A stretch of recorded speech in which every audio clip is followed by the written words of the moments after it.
Ito na yung niluto ko guys na taro cake. So ayan, i-slice ko po siya ng ganito.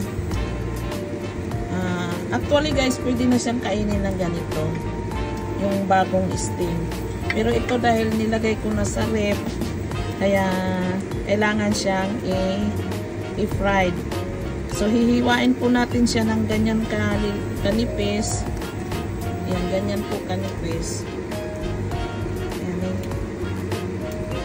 Ayan po. So ngayon, ipa-fry po natin siya.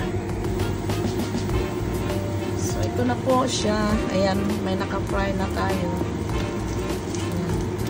Ganyan lang po, mag-light brown.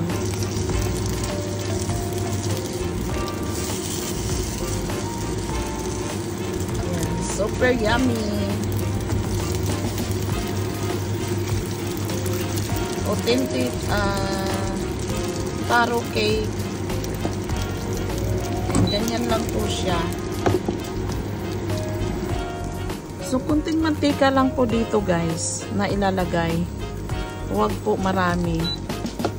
Yan, 1 tablespoon lang po itong nilagay ko na mantika. Yan, baliktarin natin. So ayan.